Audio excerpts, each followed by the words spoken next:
पूर्ण परमात्मा पाप कर्म दंड को भी काट सकता है। अभी तक जिस भी संत व महापुरुष से मिले, उन्होंने यही बताया कि पाप कर्म फल भोगने से ही समाप्त होगा।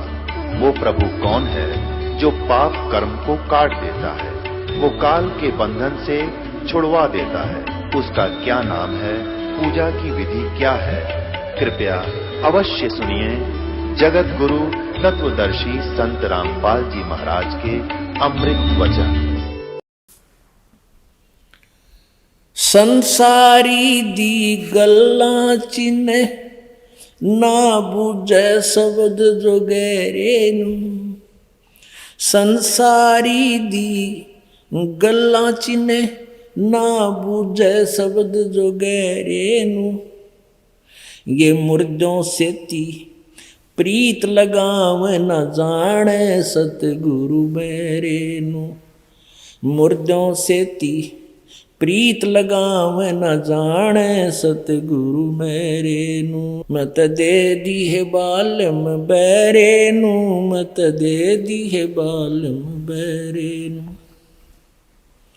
श्वेत छतर सिर मुकुट बिराजे, देखत ना उस चेहरे नू। श्वेत छतर सिर मुकुट बिराजे, देखत ना उस चेहरे नू।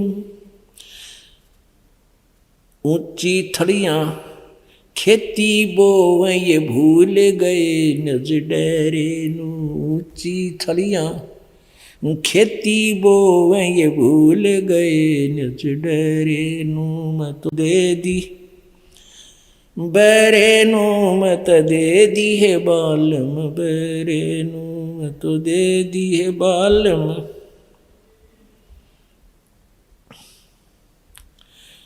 ये संसार समझदा नाही कहंदा श्याम दोपहरे नू। ये संसार समझदा नाही कहंदा श्याम दोपहरे नू। गरीब दासिये वक्त जात है रोवोगे इस पैरे नू। गरीब दासिये वक्त जात है रोवोगे इस पैरे नू। मत तो दे दी है बालम बैरे नू, मत दे दी है बालम। ये संसार समझदा नाही कहंदा श्याम दोपहरे नू। ये संसार समझदा नाही कहंदा श्याम दोपहरे नू। गरीब दासिये वक्त जात है रोवोगे इस पैरे नू। गरीब दासिये वक्त जात है रोवोगे इस पैरे नू। मैं तो दे दी है बालम बैरे। इस आत्मा अब रो रही है, परमात्मा से पुकार कर रही है कि मेरे को तो इस काल ने काल रूपी इस मन के साथ बांध दी, इसके साथ मेरा मेल कर दिया। इस काल ने अपना एजेंट छोड़ रखा मन आत्मा के साथ, ये नकली मालिक बन गया इसका। और हम मन की और आत्मा की खुराक अलग अलग। आत्मा की खुराक परमात्मा की भक्ति, धर्म पुण्य करना, विनम्र रहना। और मन की वृत्ति बकवाद करना, बेमतलब अहंकार बनाना, गाने सुनना, मांस खाना, शराब पीना, ताश खेलना और बकवाद, राजनीति में गप्पे मारना। अब और भक्ति करनी तो उल्टी करनी, अच्छी भक्ति नहीं करने का। अब जैसे कोई साधना कर रहा है, कोई सोमवार का व्रत रखा है और उसने कोई न कह देना शनिवार का व्रत बहुत लाभ देता, वो शनिवार का भी शुरू कर देगा। और उसको कोई न्यू कह दे वह ना मनसा देवी पर, और वहाँ एक धागा बांध जाओ ना सारी मनोकामना पूर्ण, वहाँ भी भाग लेगा। और कोई इसने न्यू कहो ना काजा सतलोक आश्रम बरवाड़ा में, नो ना वहाँ के दरिया है, और वहाँ तो दरका रहा था मनसा देवी पर, बड़ा मर 2500 आदमी मर गए पाछे। उसके ऊपर है बगदड़ माच के हर कीता चक्कर कोई ना। अरे यहाँ की तो कुत्ता की टांग टूट जाना आते जाते नो को सत्संग में गए थे उनके कुत्ता की टांग टूट गई। उसने भी चर्चा का विषय बना देंगे बेगन तार दे।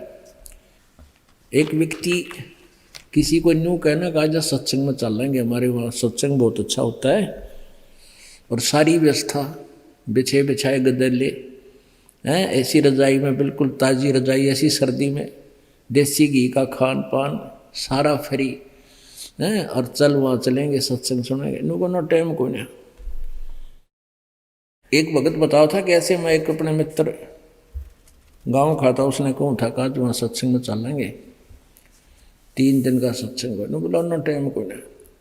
इतने में एक व्यक्ति दूसरे तो ही बतावा था नो वहाँ कंपटीशन आ रहा है, दूसरे गांव में कंपटीशन होया करो वहाँ, ये गाय को हर अग्निगाणी हरियाणा के 5-6 पार्टी आ जाया कर, वो उस तो बढ़कर वो उस तो बढ़कर सुरीली आवाज़ से गाने गाते इकट्ठे, फिर उनको इनाम दिया जाता, उसमें कंपटीशन बोला। तो वो किसी और ने बतावा था, और जिसको उसने भगत ने कहा था चल सत्संग में, उस तो नाइट केयर उसने आप तो जाकर पूछा अरे किता रहा कंपटीशन कहाँ रहा है। अब वहाँ फलाने गांव में 5 किलोमीटर दूर, वहाँ जा पहुँचा रातों रात का था फद्दड़ 5 किलोमीटर साइकिल पर गया पैदल मरिया। और वहाँ बैठे जाकर देवी ना बैठे ऐसे रेत के अंदर उड़े मुँहते बालक, और वहाँ सारी रात दांदरे काट के ऐसी बकवाद सुनकर खुश होकर गया। और नो कह देख चाल सत्संग बना टाइम को ना काना पर गटाल जा। आत्मा रो रही है कि इस मन ने यदि कोई अच्छी साधना पर लगाने की बात करता है तो यूँ सुनता नहीं बहरा हो जाए, और उल्टी साधना इसने बता दे खुश होकर करता है। पेट पलनिए चलते देखे नो, ये खट्टू श्याम जी पर जावा या कोई और जाते, हम भी जाते थे साला सर, तो वहाँ देखे नो लेट लेट के कौनी फूट जा बेचारे की। और उनको भी नो कह देने का जा वहाँ सत्संग में नो का ना उड़ा के दरिया है, वहाँ क्या रखा है उसके लिए बता रहे हैं।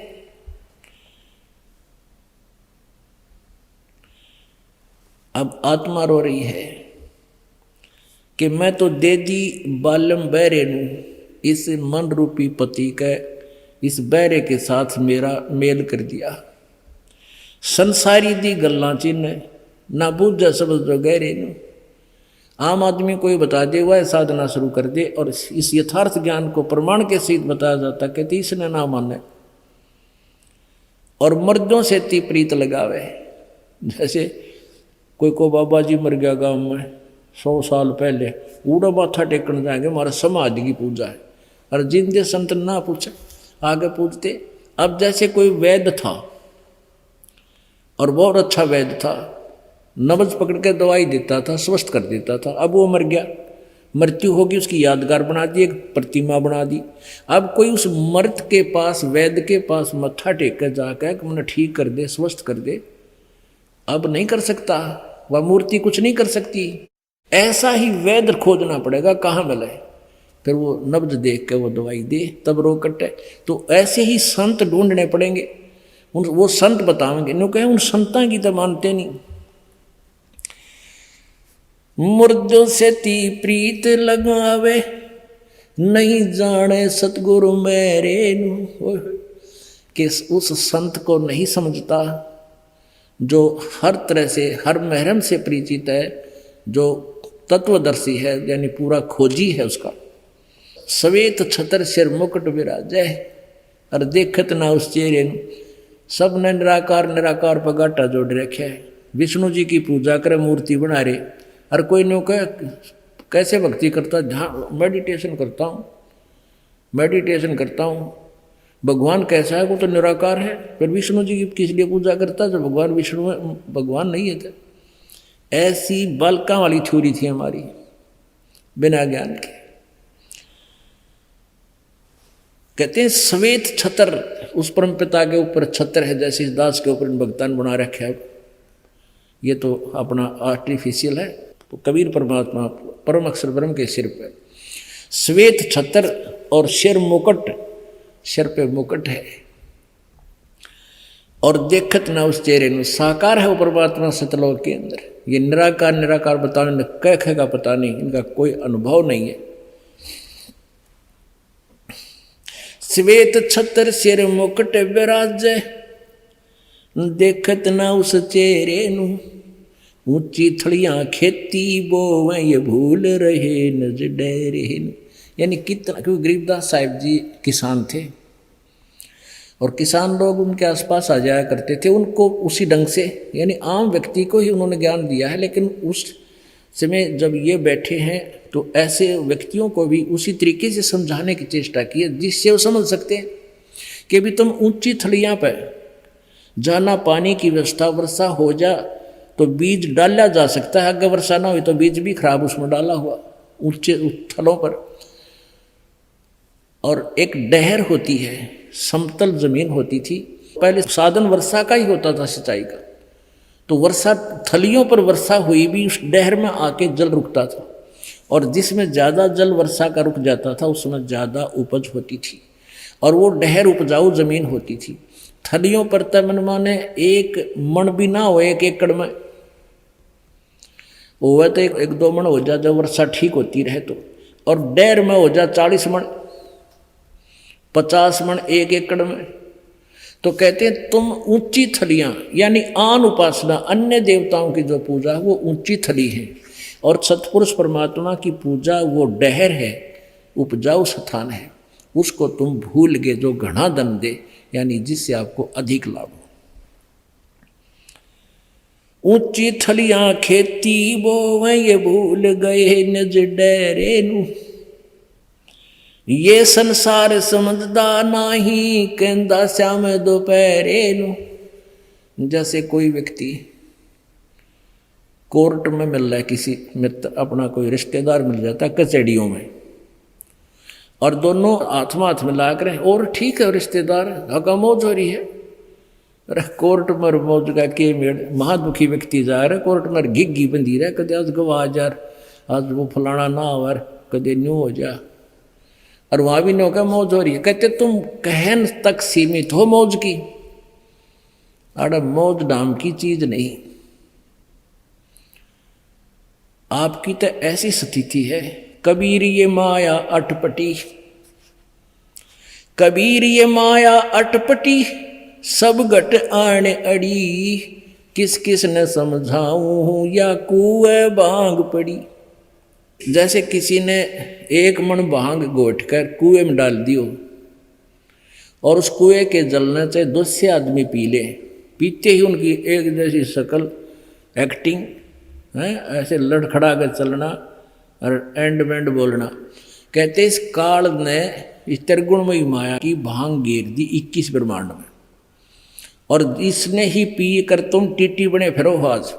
कबीर ये माया अटपटी, सब घट आन अड़ी, और किस किस न समझाऊं या कुएं भांग पड़ी। जैसे कोई शराब पिए पड़ा था दोपहर से, जून के महीने में हरियाणा राजस्थान का स्थान, और धूप में पड़ा और पसीना पसीना जागा रे हैं, और सारा रेत में बुरा हाल हो रहा, और उसको कोई उठाता है कि उठ भाई तू यहाँ दुखी हो रहा है और गर्मी बहुत सता रही है, चल तुझे वृक्ष के नीचे बैठाता हूँ। जोड़ दे मौज आ रही है, हट एक तरफ।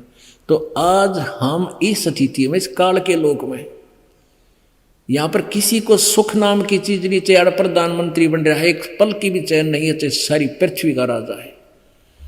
यदि किसी को सुख भी है तो इस परमात्मा की भक्ति, सत भक्ति से यहाँ भी सुख है, और फिर परम सुख स्थान को प्राप्ति होगी। ये संसार समझदा नाही कहंदा श्याम दोपहरे नु। इस काल के लोक में इतना कष्ट उठा रहे हो, इससे मौज मान रहे हो तुम। गरीब दासिये वक्त जाते है रोगे इस पैरे। ये मनुष्य जीवन एक बार हाथ छूट गया ना आपके, कहते कुत्ते की तरह रोया करोगे ऊपर न मुंह करके। गरीबदास ये वक्त जाता है रोगे इस पैरे नु।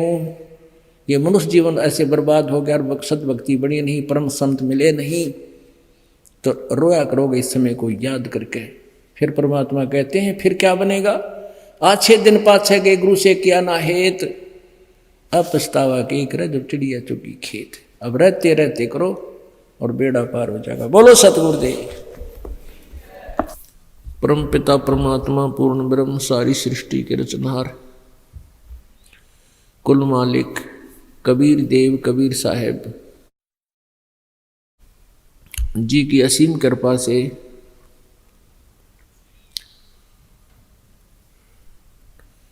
आप जी को यह सत्संग प्राप्त हुआ। जिस लोक में हम रह रहे हैं यह लोक काल भगवान का है और हम अपनी अज्ञानता के कारण इस काल के साथ इस लोक में आ गए। जो हमारे पुण्य थे वो इसने समाप्त करवा दिए, जो हमारी पूंजी हम सतलोक से साथ लेकर आए थे वो स्वर्ग के अंदर इसने विनाश करा दिए। उसके बाद इसने हमें यहाँ पृथ्वी पर पटक दिया। ये एक कैद है, एक जेल है। यहाँ पर रोके रखने के विधि तरीके इसके भिन्न हैं और यहाँ इस काल के जेल की 3 जेलर बना रखे हैं इस काल ने, जो हमें यहाँ व्यवस्थित रखते हैं। इनके अपने अपनी एक एक विभाग बांट रखे, जिस कारण से हम यहाँ इतने अज्ञानी हो गए, हमें अपने मूल स्थान की याद भी नहीं रही। इस काल भगवान ने, जिसको यहाँ ब्रह्म बोला जाता है, ब्रह्म कहा जाता है, इस ब्रह्म ने कोरा अज्ञान प्रकाश करवा दिया, अज्ञान का प्रचार करवा दिया, यथार्थ ज्ञान को छुपा दिया। परमेश्वर पूर्ण परमात्मा ने इस काल को 5 वेद दिए थे। 5वां वेद सूक्ष्म वेद है, उसको इसने समाप्त करा दिया, छुपा दिया, नष्ट कर दिया। और 4 वेद यहाँ प्रचार करवा दिए। उन 4 वेदों में वो 4 वेद हैं ऋग्वेद, यजुर्वेद, सामवेद और अथर्ववेद। इन 4 वेदों में केवल ब्रह्म की ही साधना का वर्णन है और जानकारी पूर्ण परमात्मा की है, जो समर्थ है, सर्वशक्तिमान है, जो सबका मालिक है, जिसने सारी सृष्टि रची है। उस परमात्मा के विषय में भी अत्यधिक जानकारी है, लेकिन वे ऑफ वर्शिप, पूजा की विधि इन 4 वेदों में केवल ब्रह्म तक की है। तो इससे सिद्ध है कि ये 4 वेद इनकम्प्लीट हैं, अधूरे हैं। ये अधूरा ज्ञान हमारे को दे दिया और हम इस अधूरे ज्ञान को संपूर्ण ज्ञान मान के,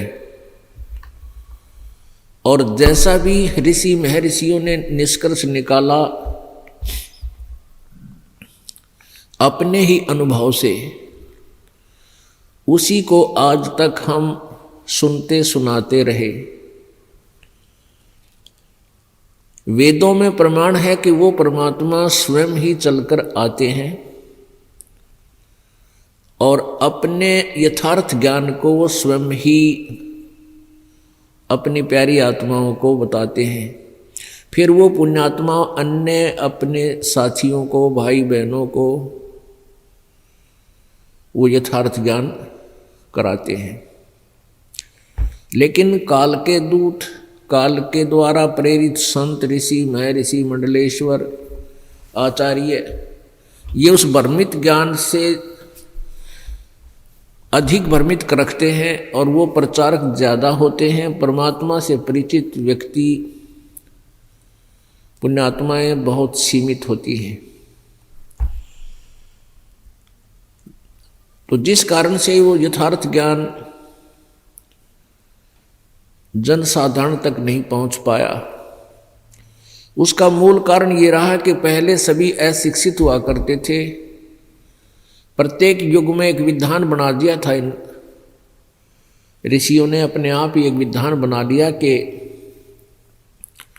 ब्राह्मणों के बच्चे विद्या ग्रहण करेंगे, वो सद्ग्रंथों को समझेंगे और फिर उनका प्रचार, परमात्मा की महिमा अन्य जनता को वो बताया करेंगे। तो इस बात से सभी सहमत हो गए, भी ठीक है, हम व्यवसाय करते हैं, अपना रोजगार में लगे रहते हैं, हमें इतना समय नहीं है पढ़ने का, अच्छी बात है। और जो परमात्मा की कथा प्रचार किया करते थे उनको वो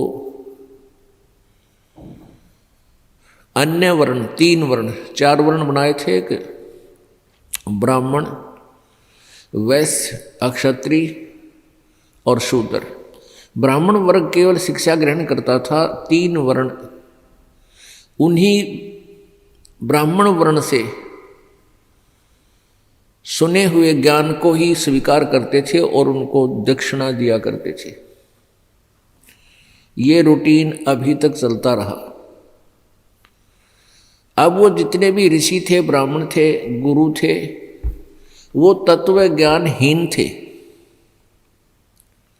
क्योंकि ज्ञान कहाँ से प्रारंभ हुआ? ब्रह्मा जी से। ब्रह्मा जी के वंशज ब्राह्मण कहलाते हैं, वो ऋषि महर्षि कहलाए। और ब्रह्मा जी को स्वयं ज्ञान नहीं,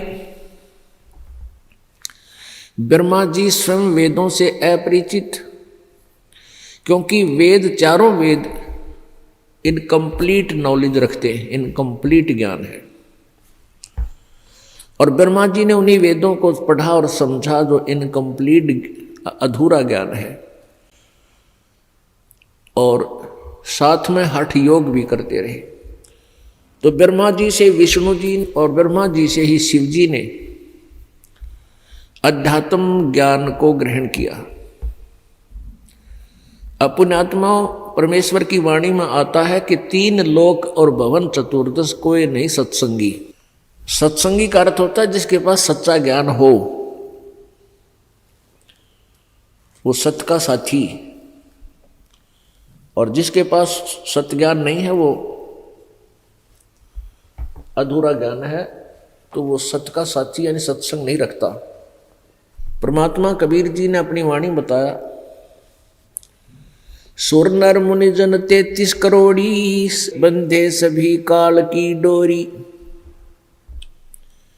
सुर देवता, नर आम व्यक्ति, और मुनिजन ये ऋषि महर्षि, कहते ये सभी काल की डोरी से बंधे हुए हैं।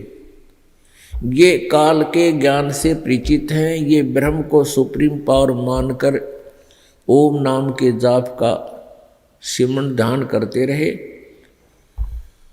और कुछ एक ऐसे रहे जो केवल अपने निष्कर्ष से, अब ज्ञान कैसे बिगड़ा? वेदों में केवल ओम नाम है और एक परमात्मा की साधना की तरफ संकेत है, निर्देश है। फाइनल है कि एक ही भगवान है जो सर्वशक्तिमान है, उसी की पूजा से पूर्ण मोक्ष होगा। और उस वही पूजा के योग्य है, वही मोक्षदायक है, पाप कर्म नाशक है। साथ में ये भी लिखा है कि ओम नाम जो है ये सिमरण करना चाहिए, ये ब्रह्म का जाप है। तो ऋषि महर्षि उसको ठीक से ना समझकर ओम नाम को पूर्ण परमात्मा का मानकर इस ब्रह्म को कहीं परब्रह्म बोलते हैं, कभी इसको कहीं पूर्ण ब्रह्म बोलते हैं, कहीं अक्षर ब्रह्म बोलते हैं। लेकिन ये ओम मंत्र केवल ब्रह्म का है, जिस कारण से उन्होंने साधनाएं करते हुए भी कुछ उपलब्धि नहीं हुई। फिर जब ओम नाम के जाप से हठ योग करने से प्रभु प्राप्ति नहीं हुई तो फिर विचलित हो गए, अपने अनुभव से बता दिया कि परमात्मा निराकार है। जबकि वेदों में और सदग्रंथों में और जिन महापुरुषों ने परमात्मा का साक्षात्कार हुआ उन्होंने बताया कि परमात्मा साकार है, मनुष्य सदृश्य है, लेकिन उनका तेज, उनके शरीर की जो चमक है वो असाधारण है, लेकिन है मनुष्य जैसा ही। तो पुण्यात्माओं, इस प्रकार फिर ये उस साधना को छोड़कर अन्य साधनाएं करने लगे और जिसको जैसा भी अनुभव हुआ उसी को आधार मानकर उन्होंने अपना कोई इष्ट चुनकर साधनाएं करते रहे और काल के जाल में फंसे रहे। अब आपको थोड़ी सी झलक देंगे श्रीमद् देवी भागवत से। यह है श्रीमद् देवी भागवत।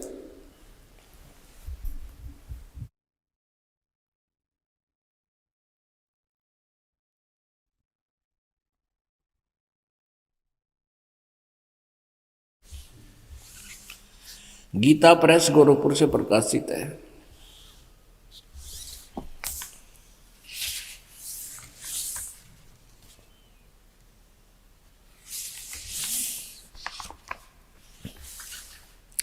संपादक हनुमान प्रसाद पोदार, चिमन लाल गोस्वामी।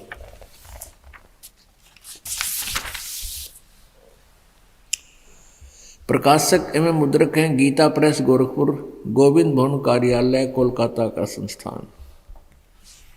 ये इनके फोन और फैक्स नंबर हैं। इस पर आपको दिखाते हैं विष्णु जी को कितना ज्ञान था, ब्रह्मा जी को कितना ज्ञान था।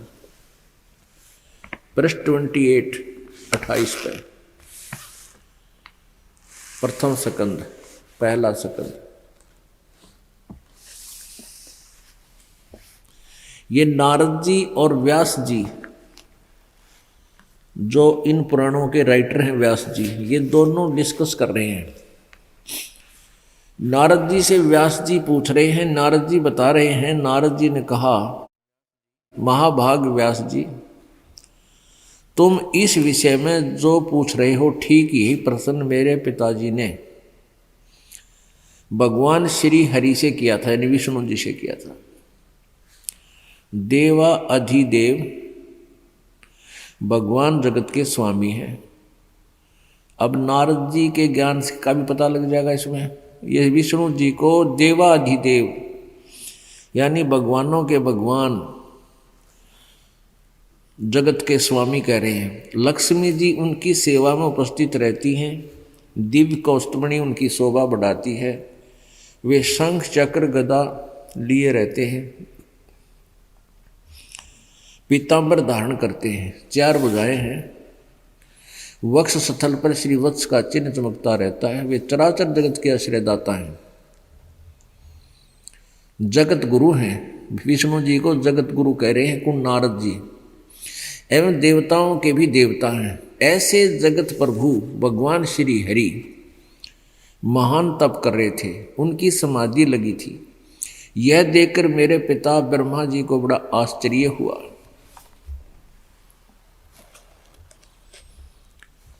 अतः उन्होंने उनसे जानने की इच्छा प्रकट की। ब्रह्मा जी ने पूछा, प्रभु आप देवताओं के अध्यक्ष, जगत के स्वामी और भूत भविष्य एवं वर्तमान सभी जीवों के एकमात्र शासक हैं। भगवान फिर आप क्यों तपस्या कर रहे हैं और किस देवता की आराधना में ध्यान मग्न हैं? आप किस भगवान की पूजा कर रहे हो?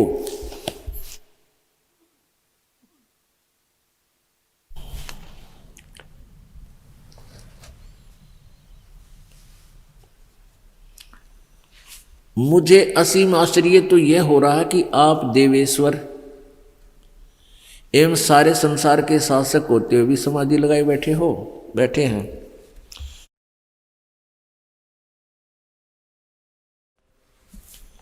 ब्रह्मा जी के विनीत वचन सुनकर भगवान श्री हरि उनसे कहने लगे, ब्रह्मन सावधान होकर सुनो, मैं अपने मन का विचार व्यक्त करता हूँ। देवता दानव मानव सब यही जानते हैं कि तुम सृष्टि करते हो, मैं पालन करता हूँ।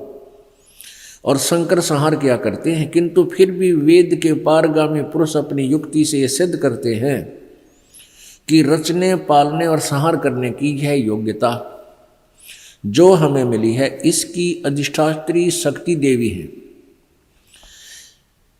आगे देखो, सुवर्थ प्रत्यक्ष और परोक्ष दोनों उदाहरण मैं तुम्हारे सामने रखता हूं, सुनो। यह निश्चित है कि उस शक्ति के अधीन होकर ही मैं इस शेष नाग की सैया पर सोता और सृष्टि करने का अवसर आते ही जाग जाता हूँ। मैं सदा तप करने में लगा रहता हूँ। उस शक्ति के शासन से कभी मुक्त नहीं रह सकता। कभी अवसर मिला तो लक्ष्मी के साथ सुखपूर्वक समय बिताने का सौभाग्य प्राप्त होता है। मैं कभी तो दानों के साथ युद्ध करता रहता हूँ। अखिल जगत को भय पहुंचाने वाले दैत्यों के विकराल शरीरों को शांत करना मेरा परम कर्तव्य हो जाता है। अब ये क्या बता रहे हैं विष्णु जी के, मैं सदा तप करने में लगा रहता हूँ और फिर थोड़ा बहुत समय मिला तो अपना लक्ष्मी के साथ सुखपूर्वक समय व्यतीत करता हूँ। फिर उसके बाद तब करके बैटरी चार्ज कर लेता है, ये कुछ सिद्धियां प्राप्त कर लेता है विष्णु जी, और उस सिद्धियों को फिर समाप्त कर देता है, राक्षसों को मार कर पाप इकट्ठे कर लेता है। मेरा परम कर्तव्य हो जाता है। यहां बताया मुझे, विष्णु जी कह रहे मुझे सब प्रकार से शक्ति के अधीन होकर रहना पड़ता है, दुर्गा के, उन्हीं भगवती शक्ति का, यानी दुर्गा का, उन्हीं भगवती शक्ति का मैं निरंतर ध्यान किया करता हूँ। ब्रह्मा जी मेरी जानकारी में, यानी मेरे धार्मिक नॉलेज में, स्पिरिचुअल नॉलेज में, मेरे आध्यात्मिक ज्ञान में, मुझे जितना ज्ञान है, मेरी जानकारी में इस भगवती शक्ति से बढ़कर दूसरे कोई देवता नहीं। अपने आत्माओं, ब्रह्मा, विष्णु और नारद और व्यास जी के ज्ञान का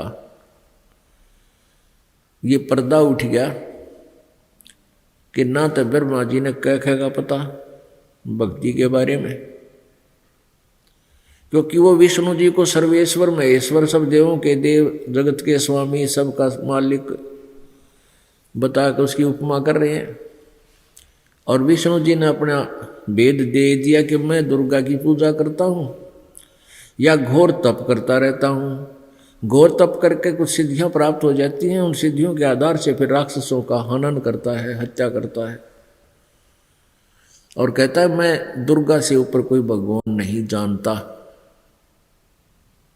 दुर्गा मेरा इष्ट है, ये फाइनल गॉड है, मेरा अंतिम देवता है। अब पुण्यात्माओं, परमात्मा आज नहीं 600 वर्ष पहले कहा करते हैं, सुर नर मुनि जन 33 करोड़ी, बंदे सभी काल की डोरी। ये सभी काल के बंधे हुए हैं, ये काल के से बाहर नहीं जा सकते, इनकी साधनाएं व्यर्थ हैं, इस काल के जाल में फंसे रहने की है। अब दुर्गा कहती है कि एक ब्रह्म की साधना करो, मेरी पूजा भी छोड़ दो। इससे सिद्ध है कि ना तो ब्रह्मा ने ज्ञान, ना विष्णु जी को। आगे देखिए 562 पृष्ठ पर श्री संक्षिप्त देवी भागवत में 7वां स्कंद,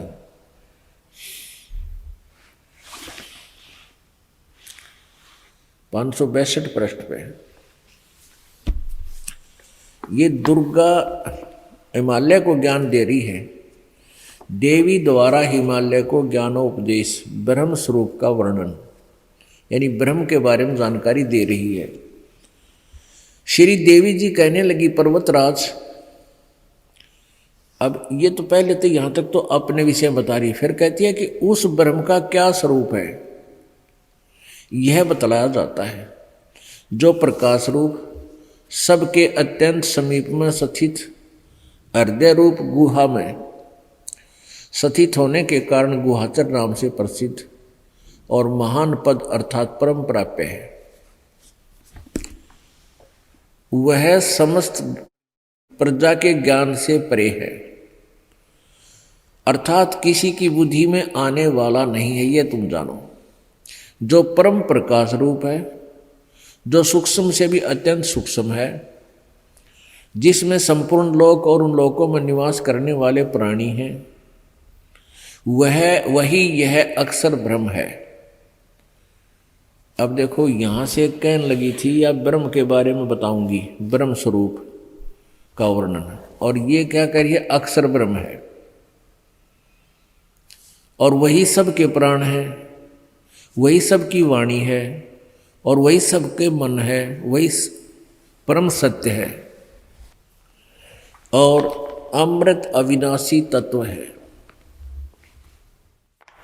सौम्य उस वेदने योग लक्ष्य का तुम वेदन करो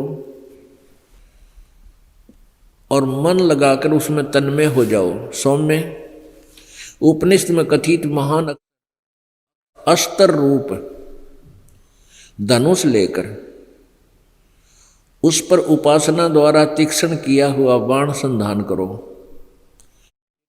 भावानुगत चित्त के द्वारा उस बाण को खींचकर उस अक्षर रूप ब्रह्म को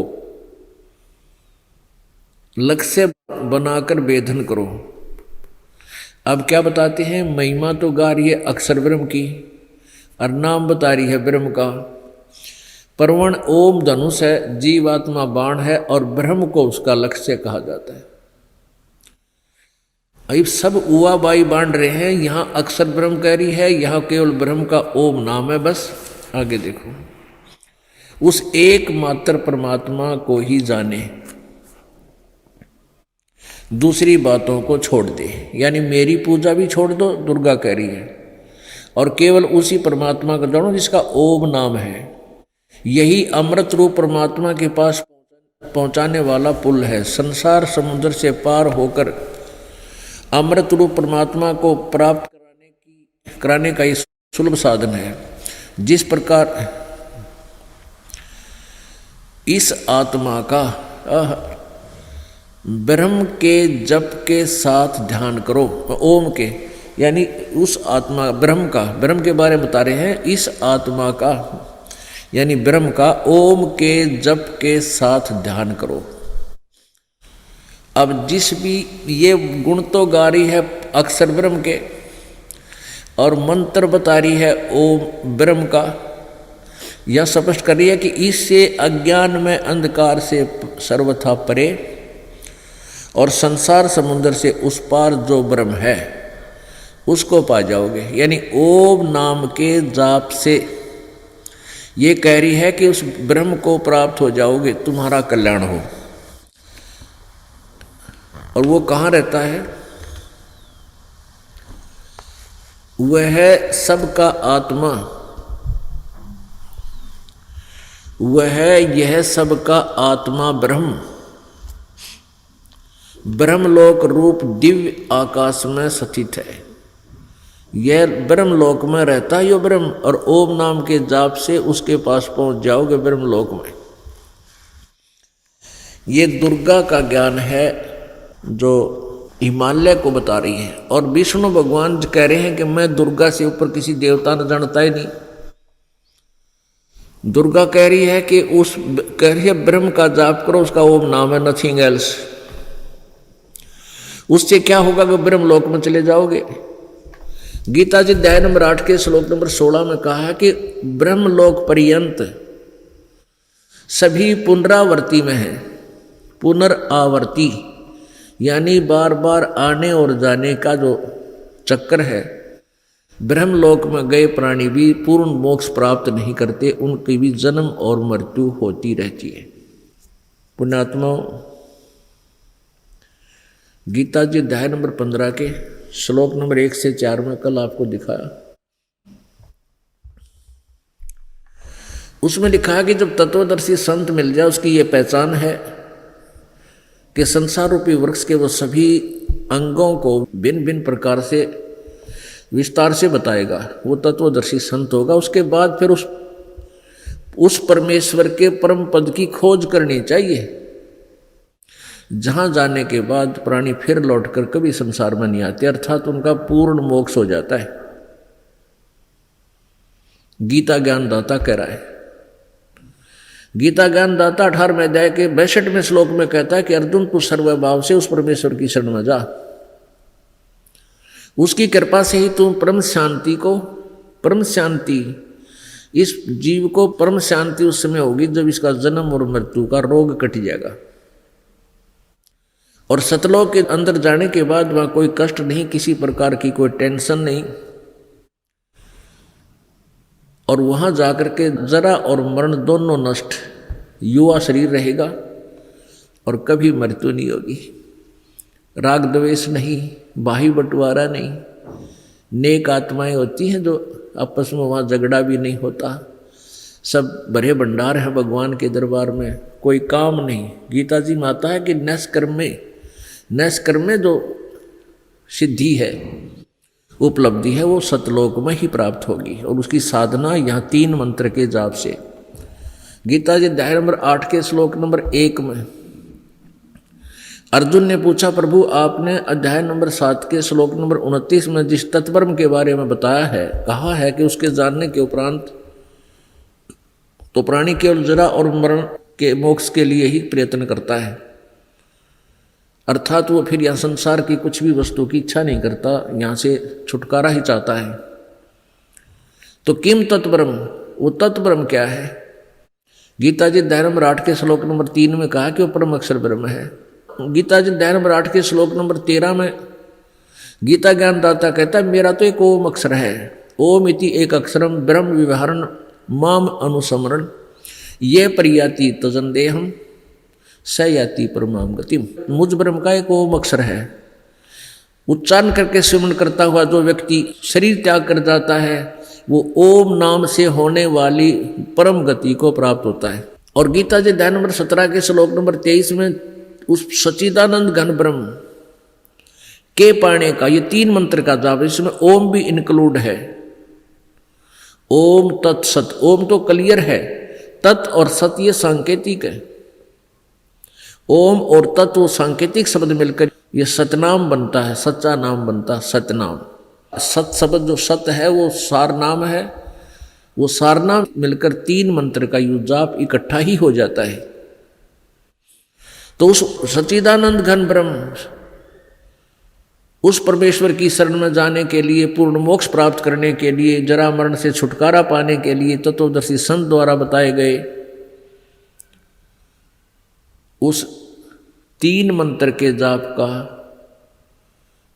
सिमरण करे, रटना लावे, तब उसका पूर्ण मोक्ष होगा। यानी व्यास जी कह रहे हैं ब्रह्मा जी श्रेष्ठ, ब्रह्मा जी कह रहे हैं कि विष्णु जी सर्वशक्तिमान सबसे उत्तम, विष्णु जी कह रहे हैं मैं दुर्गा से ऊपर कोई देवता भगवान नहीं जानता, दुर्गा कह रही है ब्रह्म ही फाइनल गॉड, उसका ओम नाम ब्रह्मलोक में रहता है। और वेद और गीता जी वेदों का सारांश है, गीता जी श्रीमद् भगवत गीता वेदों का सारांश है, और उसमें बताया कि ओम नाम है ब्रह्म का, और ओम नाम के जाप से ब्रह्मलोक प्राप्ति होती है। 8वें अध्याय के 16वें श्लोक में लिखा है कि ब्रह्मलोक पर्यंत भी गए हुए वापस जन्म मृत्यु को आते हैं। और ब्रह्म कहता है कि उस परम अक्षर ब्रह्म की पूजा करो जब पूर्ण मोक्ष चाहिए था। उसकी जानकारी तत्वदर्शी संत बताएंगे, ना वेदों में वर्णित, ना गीता जी वर्णित, ना किसी अन्य ऋषि के पास ही ज्ञान, और वो तत्वदर्शी संत स्वयं परमात्मा ही आते हैं। अब आपको दिखाते हैं सतयुग के ऋषियों के ज्ञान। ये देखिए, अब वो ऋषि जी क्या ज्ञान रखते थे देखिएगा 414 पे। अब प्रसंग चल रहा है कि सुर नर मुनिजन 33 करोड़ी बंदे सभी काल की डोरी। ये है 6ठा स्कंध, संक्षिप्त देवी भागवत 414 पृष्ठ पे। जन्मे जय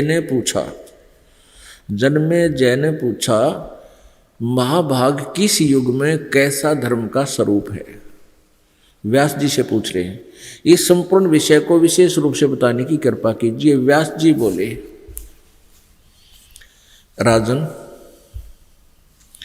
यह निश्चय है कि सतयुग में ब्राह्मण वेद के पूर्ण विद्वान थे। अब व्यास जी के ज्ञान की पोल खुलेगी। वो नो कह रहे हैं कि सतयुग के ब्राह्मण वेद के पूरे ज्ञाता थे और उनके द्वारा निरंतर भगवती जगदम्बा की आराधना होती थी। वह भी दुर्गा की पूजा किया करते थे और वेद के ज्ञाता थे। वेदों में और गीता जी में कितने भी दुर्गा की पूजा का प्रावधान नहीं है। भगवती का दर्शन करने के लिए उनका मन सदा ललायित रहता था। हरियो और देख कमाल इसमें। धर्म की यही सतिथि त्रेता में रही, परंतु कुछ ह्रास हो गया था। सतयुग की जो सतिथि थी वह द्वापर में विशेष रूप से कम हो गई थी। राजन, उन प्राचीन युगों में जो राक्षस समझे जाते थे वे इव कलयुग के ब्राह्मण माने जाते हैं। ओ तेरा गजब हुई। क्योंकि अब के ब्राह्मण प्राय पाखंड करने में तत्पर रहते हैं, दूसरों को ठगना, झूठ बोलना और वैदिक धर्म कर्म से अलग रहना कलयुगी ब्राह्मणों का स्वाभाविक गुण हो गया है, बन गया है। पुण्य आत्माओं, परमात्मा ने 600 वर्ष पहले यह संघर्ष किया था। इस ज्ञान को यहाँ अपना एक बीज रूप में छोड़ गए थे। यथार्थ ज्ञान को उस समय के इन नकली ब्राह्मणों ने, इन राक्षस रूपी ब्राह्मणों ने, दास नहीं कह रहा, देवी भागवत बता रही है कि कलयुग के ब्राह्मण सतयुग त्रेता द्वापर के राक्षसों के समान है। और उन्होंने कैसा जुल्म किया परमात्मा के साथ, कबीर जी के साथ, जो हमारे को यथार्थ ज्ञान देने स्वयं भगवान आए थे। और उस ज्ञान को इन्होंने हम तक नहीं आने दिया। आप जी ने कल गीता जी अध्याय नंबर 4 के श्लोक नंबर 32 में पढ़ा था कि जो अन्य साधनाएं जो करते हैं, कोई ऐसी करता है, कोई कैसे कर रहा है, कोई कुछ करता है। आध्यात्मिक मार्ग में जो वो लगे हुए हैं वो अपनी अपनी क्रियाओं को, अपनी अपनी साधनाओं को पाप नाश करने वाली जानकर कर रहे हैं। और उनको ये पता लग जाए कि पाप नाशक नहीं है तो उसी दिन छोड़ देंगे वो। तो उस तरह उस सच्चिदानंद घन ब्रह्म ने, जो स्वयं परमात्मा आए थे, स्वयं परमात्मा आते हैं और वो जो ज्ञान देते हैं वो फिर अपनी मुखारविंद से उच्चारण करते हैं वो यथार्थ ज्ञान को। और उस ज्ञान के अंदर बहुत विस्तार के साथ कौन सी साधना करनी चाहिए, कौन सी ना करनी चाहिए, वो विशेष विस्तार से बताई गई है। और उस ज्ञान को चौथे अध्याय के 34वें श्लोक में कहा कि उस ज्ञान को तू तत्वदर्शी संतों के पास जाकर समझ, फिर वो बतावेंगे तेरे को यथार्थ ज्ञान। अपने आत्मा, हम वेदों को यथार्थ ज्ञान मानते हैं। विश्व का कोई भी ऐसा व्यक्ति नहीं है जो भगवान से डरने वाला, परमात्मा को चाहने वाला हो, जो ये कहे कि वेद गलत है। अब पंथ वर्तमान में जैसे राधा स्वामी पंथ, धन धन सतगुरु पंथ, ये एक कुएं का पानी है दोनों में।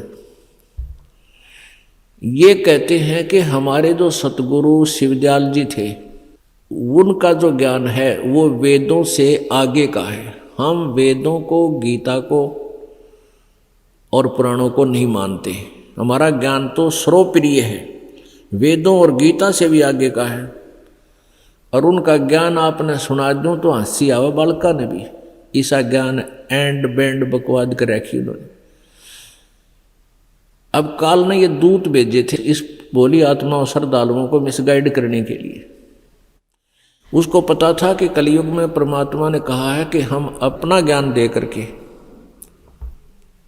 अपनी प्यारी आत्माओं को सतलोक ले जाएंगे। काल ने कहा था कि कलयुग में ऐसे कर दूंगा इनको, कोई भक्ति की योग्य नहीं रहेंगे। इतना ज्ञान ठोक दूंगा कलयुग के अंदर, इतने विभाजन कर दूंगा मानव के। अब 36 तो मजहब बना दिए और ना जाने कितने नकली पंथ चला दिए। लेकिन परमात्मा को पता था कि वो सभी पंथों की अज्ञान की हम पोल खोल देंगे, और जब जिसकी पिटारी में, जिसकी बोरी में जिसा माल होगा वो खुल कर सामने आ जाएगा, और वो बढ़िया माल साथ में होगा, डेयरी लगा दी जाएगी, तो अपने आप ही समझ जाएंगे कि ये माल अच्छा है, ये गलत है, ग्रहण कर लेंगे। और इस युग में शिक्षा देना परमात्मा कबीर जी के लिए अनिवार्य था। और शिक्षा का सबसे बड़ा दुर्गुण है कि इसमें ये बेईमान बनाती है जीव को, विकारों का घर बना देती है। सतयुग त्रेता द्वापर में ये एक अवगुण एक ही वर्ग में था, ब्राह्मण वर्ग में, और वो इतने छल कपट, झूठ कपट के सहारा लेकर के अपना जीवन बर्बाद करते रहे, और साथ में अन्य यजमानों को भी मिसगाइड करते रहे अपने लालच और लोभ में। वो विद्वान होने करके एक दूसरे की टांग भी खींचते थे, अपने आप को विद्वान सिद्ध करने के लिए चतुरता प्रयोग करते थे। परमात्मा कहते हैं कि इस विद्या में अवगुण बहुत है, लेकिन इसमें एक ही गुण है, इसमें एक ही गुण परमात्मा ने हमारे लिए रखा है कि हम सदग्रंथों को स्वयं पढ़ सकेंगे और उनके गूढ़ रहस्यों को स्वयं समझकर भगवान पहचान लेंगे। और जब हम भगवान से परिचित हो जाएंगे, फिर हमारे लिए शिक्षा भी हानिकारक नहीं रहेगी, माया की दौड़ नहीं रहेगी। भगवान हमें बगैर 2 नंबर का काम करे ही बहुत ज़्यादा धन देते रहेंगे, क्योंकि हमारी भक्ति मार्ग ऐसा है। तो फिर हमने किसी प्रकार का कोई विकार करने की आवश्यकता ही नहीं पड़ेगी। तो पुण्यात्माओं, तो वेद बताते हैं कि वो परमात्मा कैसी लीला करता है। कबीर परमेश्वर है, वो कबीर देव है, हम उसको कबीर साहब कहे हैं। कबीर देव कहो चाहे साहब कहो, राम कहो, भगवान कहो, वेदों में उसे कबीर देव कहा है।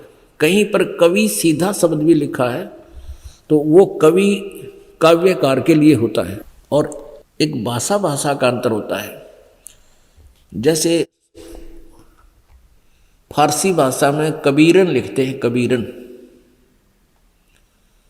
या कबीरा लिखते हैं, या खबीरा लिख देते हैं, तो वो परमात्मा के उस यथार्थ नाम की तरफ ही संकेत है। ऐसे ही कबीर देव वेदों में लिखा है। तो वो कबीर परमात्मा क्या लीला करता है, ये तो वेद बता रहे हैं। और वो 600 वर्ष पहले ऐसी लीलाएं करके चले गए। सतयुग में की, त्रेता में की, द्वापर में ये लीलाएं की, ये ज्ञान दिया। लेकिन सतयुग त्रेता द्वापर का दिया हुआ ज्ञान नहीं रहा। अब कलयुग में फिर आकर परमात्मा ने दिया, वो ज्ञान समाप्त करवा देते थे ये नकली ऋषि। कबीर जी के ज्ञान को नष्ट करा देते रहे सतयुग त्रेता द्वापर तक। अब कलयुग में ये हमारे पास उपलब्ध है, कुछ दिनों में इसका भी ये विनाश करा देते। तो 600 वर्ष पहले परमेश्वर ने जो लीलाएं की कि वो परमात्मा सतलोक से चलकर आए। एक धर्मदास नाम के महापुरुष पुण्यात्मा थी, कि भगवान के लिए भटक रहे थे, तीर्थ करते फिर रहे थे, श्री कृष्ण जी के पुजारी थे, उनको मिले, यथार्थ ज्ञान दिया। फिर धर्मदास जी ने उसके बाद वो सत साधना की। वही परमात्मा दादू साहेब जी को मिले। राजस्थान के अंदर दादू साहेब जी थे, जयपुर के पास। वहाँ परमात्मा आए, सतलोक से चलकर आए। 7 वर्ष के दादू जी बालक थे, बच्चों में खेल रहे थे। वहाँ उनको एक बूढ़ा बाबा के रूप में मिले, सतलोक लेकर गए उसकी आत्मा को। पीछे से वो 3 दिन 3 रात तक अचेत पड़े रहे दादू जी का शरीर। तीसरे दिन वापस उनकी आत्मा आई तो उन्होंने कबीर जी की कलम तोड़ महिमा गाई। ऐसे गरीबदास साहिब जी छुड़ानी गांव, जिला झज्जर, वर्तमान में हरियाणा। तो वहाँ परमात्मा सह शरीर आए, सतलोक से चलकर आए। एक जिंदा महात्मा, बूढ़ा बाबा का जैसे एक जिंदा महात्मा के रूप में, जिंदा संत के रूप में। मुसलमानों में होते हैं जिंदा, जैसे कोई अलग अलग वेशभूषा होती है, उनको अलग अलग भेख बोलते हैं। जिंदा महात्मा होते हैं, एक ओवर कोट सा पहनते हैं काला सा घुटनों के नीचे तक का, एक अंडरवियर पहनते हैं, सिर पर एक टोप पहनते हैं, इस पर और दाढ़ी और सिर के बाल बड़े बड़े होते हैं। इस वेशभूषा वाले को जिंदा महात्मा कहते हैं। तो वो परमात्मा जिंदा के वेशभूषा में, गरीबदास जी 10 वर्ष के थे, गौवें चरा रहे थे खेतों में, और भी बहुत से पाली गवाले थे। वहाँ गरीबदास जी को आकर मिले, सतलोक लेकर गए, वहाँ उन्होंने सब ब्रह्मंडों की जानकारी दी, अपनी यथार्थता बताई, वहाँ सतलोक में दर्शन दिखाए। गरीबदास जी के शव की अंतिम संस्कार करने की तैयारी कर दी थी, चिता पर रख दिया गया था मृत जानकर, इतने में आत्मा वापस भेज दी परमात्मा ने। खड़े हो गए गरीबदास जी, फिर ये वाणी बोलने लग गए जो परमेश्वर ने उनके हृदय में फीड कर दी थी कबीर जी ने। तो वही वाणी आज परमात्मा कबीर जी की महिमा से ओतप्रोत है, गरीबदास जी के द्वारा लिखी गई, बोली गई, और एक गोपाल दास नाम के एक दादूपंथी महात्मा संत के द्वारा वो लिखी गई, आज हमारे पास उपलब्ध है। ऐसे ही परमात्मा नानक जी को मिले थे, वो परम अक्षर ब्रह्म अकाल मूर्त सतपुरुष कबीर देव जी बेई नदी पे, और वहाँ से उनको अंतर ध्यान किया 3 दिन तक, उनका शरीर कहीं छुपा दिया, सतलोक में लेकर गए आत्मा को।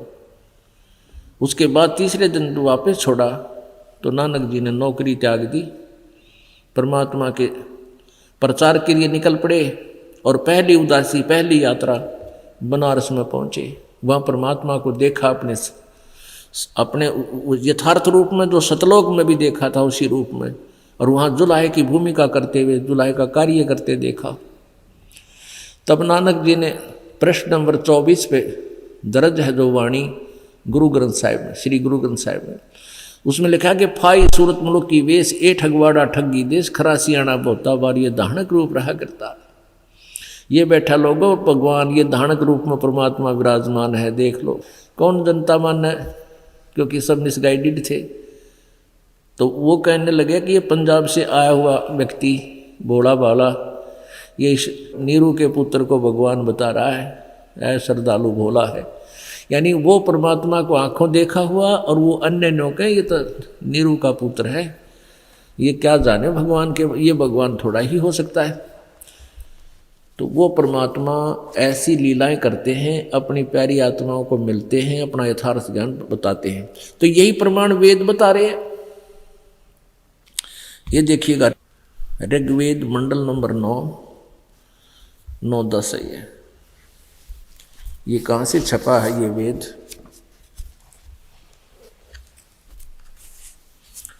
प्रकाशक हैं सार्वदेशिक आर्य प्रतिनिधि सभा, महर्षि दानंद,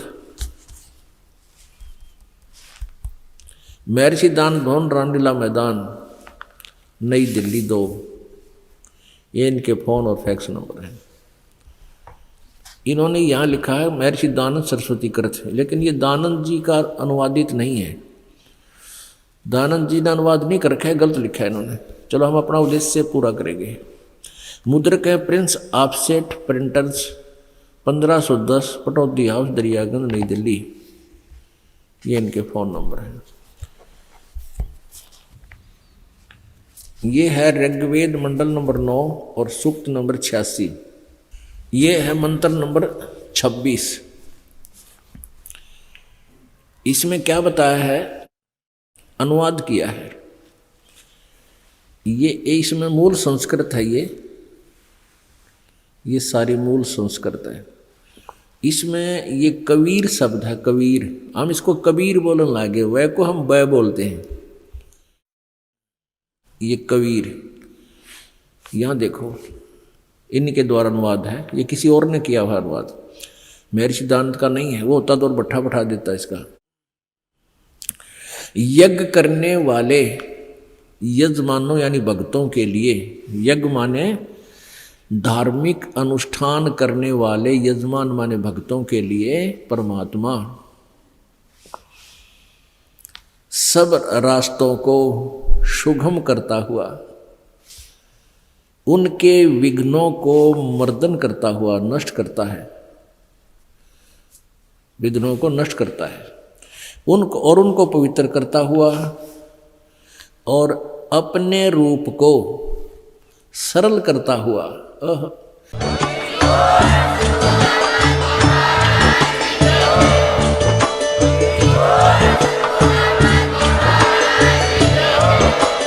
आप सुन रहे थे जगत गुरु तत्वदर्शी संत रामपाल जी महाराज जी के मंगल प्रवचन। अधिक जानकारी के लिए विजिट कीजिए हमारी वेबसाइट www.jagatgururampalji.org।